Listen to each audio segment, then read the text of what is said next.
हाय दोस्तों, मैं अनिल कुमार फिर से अपने YouTube channel Anil arts classes Sitamarhi में आप लोगों का हार्दिक स्वागत करता हूं। दोस्तों, आज का जो मेरा टॉपिक है वो आपको एक सैन्य संगठन है और इस सैन्य संगठन में हम सबसे पहले पढ़ेंगे नाटो के बारे में। इसके बाद आपको सीटो, सेंटो और वार्सा पैक्ट के बारे में भी जानेंगे। तो आइए सबसे पहले हम नाटो को शुरू करते हैं, लेकिन नाटो को शुरू करने से पहले इसकी जो कुछ पृष्ठभूमि है उस पृष्ठभूमि को जान लेते हैं। तो क्या हुआ था कि 20वीं शताब्दी में आपको 2 वर्ल्ड वॉर हुआ था। पहला वर्ल्ड वॉर जो कि आपको 1914 से 1918 और सेकेंड वर्ल्ड वॉर जो था वो आपको 1939 से 1945 यानी कि 6 वर्षों तक चला था। तो जब द्वितीय विश्व युद्ध की समाप्ति जब 1945 में हुई, तो द्वितीय विश्व युद्ध की समाप्ति के बाद हमारा जो विश्व था वह 2 बड़ी महाशक्ति के उदय के साथ उभरा। एक जो था आपको संयुक्त राज्य अमेरिका जो पूंजीवादी विचारधारा के समर्थक थे, दूसरा था सोवियत संघ जो साम्यवादी विचारधारा के समर्थक थे। तो इन दोनों देशों ने दुनिया के देशों पर अपने विचारधारा को थोपने का प्रयास किया और इस क्रम में इसने शीत युद्ध को क्या किया, जन्म दिया। शीत युद्ध यानी कोल्ड वॉर, यानी कि एक प्रकार का वैचारिक युद्ध, यानी कि बातों से लड़ी जाने वाली जो युद्ध होती है उसको हम लोग क्या कहते हैं, शीत युद्ध कहते हैं, यानी कि वैचारिक युद्ध कहते हैं क्या। तो यह वैचारिक युद्ध कभी कभी क्या हुआ कि तनाव की स्थिति भी उत्पन्न कर दी। तो ऐसे परिस्थिति में ही क्या हुआ था कि अमेरिका के नेतृत्व में क्या हुआ था कि नाटो का गठन हुआ था। तो आइए नाटो के बारे में जानते हैं। तो सबसे पहले नाटो का हम पूर्ण रूप जानेंगे। तो नाटो का पूर्ण रूप होता है आपको नॉर्थ अटलांटिक ट्रीटी ऑर्गेनाइजेशन, मतलब उत्तरी ध्रुवीय, ठीक है, संधि संगठन, या इसी को बोला जाता है उत्तरी अटलांटिक संधि संगठन। ये जो नाटो है, इस नाटो का जो गठन हुआ था वो आपको 4 अप्रैल 1949 को याद रखिएगा, क्योंकि ये कई बार एग्जाम का पूछा गया क्वेश्चन है कि नाटो का गठन कब हुआ था। तो 4 अप्रैल 1949 को, और इसका जो मुख्यालय है वह आपको बेल्जियम की राजधानी ब्रुसेल्स में, यानी कि नाटो का मुख्यालय कहाँ है, ब्रुसेल्स में। नाटो में जो सदस्य देश है वो आपको 30 है। तो 30 सदस्य देश इसके क्या थे कि शुरू से नहीं है, ठीक है, यानी कि धीरे धीरे इसमें सदस्यों की संख्या बढ़ी। तो अभी जो वर्तमान में इसके जो नवीन सदस्य हैं उस नवीन सदस्यों को जान लेते हैं, क्योंकि यह क्वेश्चन अभी आपसे पूछा जा सकता है नाटो से। तो देखिए, नाटो का जो नवीन सदस्य देश है वो आपको उत्तरी मैसेडोनिया है और आपको मोंटेनेग्रो है। तो उत्तरी मैसेडोनिया जो है 2019 में नाटो का सदस्य बना था, जबकि मोंटेनेग्रो जो है वो आपको 2017 में क्या हुआ था, नाटो का सदस्य बना था। नाटो की 2 आधिकारिक भाषा है, यानी कि नाटो का जो कार्य होता है वो आपको 2 भाषाओं में होता है। एक है आपको अंग्रेजी और एक जो है फ्रांसीसी। याद रखिएगा कि नाटो की 2 आधिकारिक भाषाएं हैं, एक अंग्रेजी है और दूसरा जो है क्या है, तो आपको फ्रांसीसी है। और इसके जो प्रथम महासचिव थे वो आपको लॉर्ड स्मिथ थे। अगर आपसे प्रश्न पूछा जाता है कि नाटो के प्रथम महासचिव कौन थे तो हम क्या कहेंगे, लॉर्ड स्मिथ, ठीक है। तो आपको याद रखना है कि नाटो के प्रथम महासचिव कौन थे, लॉर्ड स्मिथ है। अब है कि इसके वर्तमान महासचिव कौन है। तो इसके जो वर्तमान महासचिव है यानी कि अभी वाले, वो आपको जेम्स स्टोल्टेनबर्ग है, ठीक है। तो याद रखना है कि वर्तमान महासचिव कौन है, तो जेम्स स्टोल्टेनबर्ग, ठीक है। और सैन्य समिति के जो वर्तमान में अध्यक्ष है वो आपको गियाम पाओलो डी पाओला है, जो कि इटली के है, ठीक है। अब आइए, अब है कि नाटो के संस्थापक सदस्य देश कितने थे। तो नाटो के जो संस्थापक सदस्य देश थे वो आपको 12 थे, और इन 12 देशों का नाम आपको याद रखना है। 30 सदस्य देश आपको याद रहे या ना रहे, ठीक है, क्योंकि उससे ज्यादा प्रश्न नहीं पूछे जाते। लेकिन इसमें से प्रश्न पूछे जाते हैं कि इनमें से कौन सा देश नाटो के संस्थापक सदस्य नहीं है। तो जब तक आपको ये 12 संस्थापक सदस्य देश याद नहीं रहेगा, जब तक आप इसको बना नहीं सकते प्रश्न को। तो देखिए, नाटो के संस्थापक सदस्य देश में आपको अमेरिका थे, ब्रिटेन था, ठीक है, यानी कि America, Britain, France, Netherlands, Canada, Denmark, ठीक है, आइसलैंड, इटली, नॉर्वे, पुर्तगाल, बेल्जियम, लग्जमबर्ग। तो आइए इस चीज को थोड़ा सा रिकॉल करते हैं कि नाटो के संस्थापक सदस्य देश कितने थे, 12, ठीक है। वो 12 देश कौन कौन है, America, Britain, France, Netherlands, Canada, Denmark, Iceland, Italy, Norway, पुर्तगाल, बेल्जियम, लग्जमबर्ग, ठीक है। तो इस प्रकार से नाटो के संस्थापक सदस्य देश कितने हुए, 12। अभी जो नाटो के सैन्य समिति के अध्यक्ष है वो कौन है, तो गियाम पाओलो डी पाओला। और वर्तमान में जो नाटो के महासचिव है वो कौन है, तो वह आपको जेम्स स्टोल्टेनबर्ग है, ठीक है। आइए अब हम बात करते हैं कि नाटो की स्थापना के कारण क्या था। तो देखिए, क्या हुआ था कि द्वितीय विश्व युद्ध के बाद सोवियत संघ जो था वो आपको पूर्वी यूरोप से अपनी सेना हटाने से क्या कर दिया, इनकार कर दिया, और वहां सैन्य शक्ति के द्वारा साम्यवादी शासन को स्थापित करने का क्या किया, प्रयास किया, ठीक है।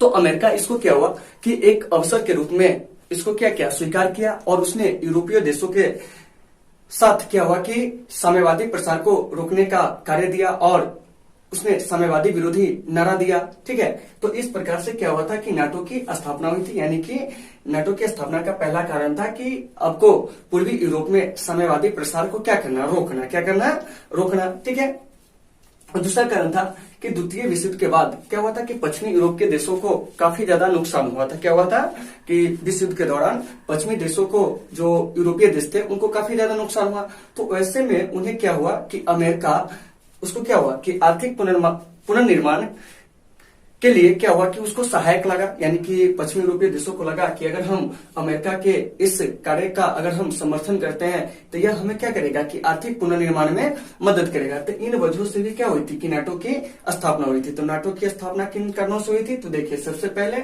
सोवियत संघ ने क्या किया था कि पूर्वी यूरोप में साम्यवादी शासन की स्थापना का प्रयास किया। इसे रोकने के लिए ही क्या हुआ था कि अमेरिका ने नाटो को स्थापित किया।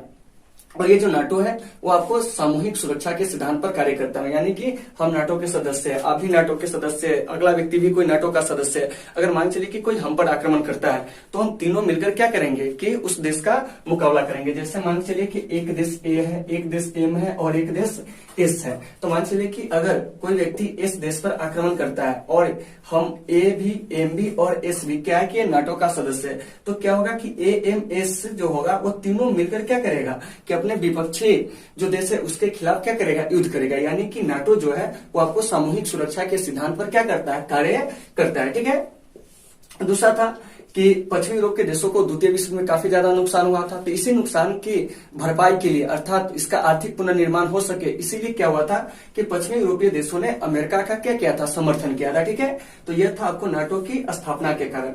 अब है नाटो का उद्देश्य क्या है, तो देखिए नाटो का उद्देश्य था कि यूरोपीय आक्रमण के समय अवरोधक की भूमिका निभाना। यानी कि पश्चिमी यूरोपीय देश होता हो या पूर्वी यूरोपीय देश होता हो, अगर उस पर क्या होता है कि उस समय यानी कि दुनिया के जो शक्तिशाली देश थे वो आपको अमेरिका और सोवियत संघ थे। तो ये जो नाटो था इसका पहला उद्देश्य था कि साम्यवादी प्रसार को रोकना। अगर सोवियत संघ क्या करता है कि किसी भी यूरोपीय देश पर आक्रमण करता है तो नाटो सदस्य देश एक अवरोधक की भूमिका में खड़ा होंगे। पश्चिमी यूरोपीय देश में आपको साम्यवादी प्रसार को क्या करना था, रोकना था। क्योंकि अभी हम बताए थे कि जब द्वितीय विश्व युद्ध की समाप्ति हुई थी तो दुनिया में दो बड़ी महाशक्ति आई, एक सोवियत संघ और एक अमेरिका। तो सोवियत संघ साम्यवादी प्रसार को लेकर आगे बढ़ रहा था, वहीं आपको अमेरिका जो था पूंजीवादी प्रसार को लेकर आगे बढ़ रहा था। तो इस नाटो का उद्देश्य था कि साम्यवादी प्रसार को किसी तरह रोकना, सदस्य देशों को सुरक्षा प्रदान करना था, सामूहिक सुरक्षा के सिद्धांत पर चलना, सैन्य व आर्थिक विकास द्वारा यूरोपीय राष्ट्रों को क्या करना, सुरक्षा प्रदान करना। ठीक है, तो ये सब आपको नाटो का क्या था, उद्देश्य था। आइए अब हम बात करते हैं नाटो की संरचना की। ठीक है, तो नाटो का जो स्ट्रक्चर है वो क्या है, तो देखिए नाटो की संरचना में आप समझिए कि नाटो जो है वो आपको क्या है कि मंत्री परिषद। ठीक है, ध्यान से सुनिएगा, किसे, मंत्री परिषद। ठीक है, इसके अलावे आपको क्या है, उप परिषद। ठीक है, उप परिषद। इसके अलावे आपको प्रतिरक्षा समिति। ठीक है, यानी प्रतिरक्षा समिति। और इसके अलावे जो है आपको चौथा वह है आपको सैन्य समिति। तो नाटो के संरचना में क्या है कि ये चार चीजें आती है। ठीक है, इसको याद रखिएगा कि एक मंत्री परिषद आते हैं, एक उप परिषद आते हैं, एक प्रतिरक्षा समिति आते हैं और एक सैन्य समिति आते हैं। तो ये जो मंत्री परिषद है, ठीक है, ये नाटो का क्या है कि सर्वोच्च अंग है, यानी कि सबसे ऊंचा अंग है। और इसका निर्माण जो होता है प्रत्येक सदस्य राष्ट्र के मंत्रियों से होता है। ठीक है, यानी कि ये जो सदस्य राष्ट्र है नाटो के, वो अपना किसी एक मंत्री को इसमें क्या करता है, नियुक्त करता है। ठीक है, तो इसी से क्या होता है कि मंत्री परिषद का निर्माण होता है। और नाटो की जो मंत्री स्तरीय बैठक होती है वह वर्ष में क्या होती है, एक बार होती है। इस चीज को भी आपको याद रखना है कि नाटो की जो मंत्री स्तरीय बैठक होती है वह वर्ष में कितने बार होती है, एक बार होती है। और मंत्री परिषद क्या है, तो नाटो का सर्वोच्च अंग है जिसका निर्माण मंत्रियों से होता है। दूसरा है उप परिषद। तो उप परिषद जो होता है ना, यह आपको कूटनीतिक प्रतिनिधियों की क्या होती है, एक परिषद होती है।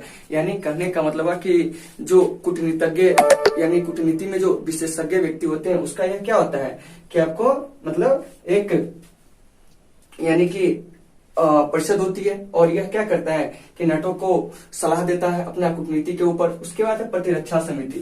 तो इसमें क्या होता है कि सदस्य देशों के रक्षा मंत्री शामिल होते हैं। और यह क्या होता है कि रक्षा से जुड़ी हुई संबंधित मामलों की देखरेख करती है। फिर है सैन्य समिति। तो ये सैन्य समिति जो है वो आपको परिषद और प्रतिरक्षा समिति को क्या करता है, सलाह देता है, और इसमें सभी देशों के जो सेना प्रमुख होते हैं वो क्या होते हैं, शामिल होते हैं। तो अगर आपसे प्रश्न पूछा जाएगा कि बताइए कि नाटो की संरचना में कौन कौन आते हैं, तो मंत्री परिषद, उप परिषद, प्रतिरक्षा समिति, सैन्य समिति। ठीक है। तो मंत्री परिषद नाटो का सर्वोच्च अंग होता है और इसका निर्माण जो होता है मंत्रियों से होता है और इसकी बैठक वर्ष में एक बार होती है। उप परिषद जो कि कूटनीतिक प्रतिनिधियों की क्या होती है, एक परिषद होती है।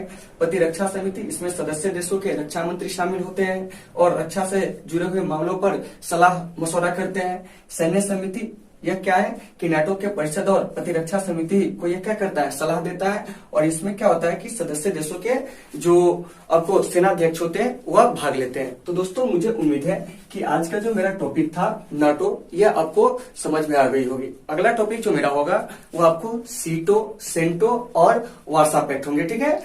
और उस टॉपिक को हम अगले क्लास में क्लियर करेंगे। तो दोस्तों आज की इस क्लास को हम यहीं पे समाप्त करते हैं, फिर मिलते हैं अगले क्लास में। जब तक के लिए आप सबों से शुभ विदा। Take care all of you.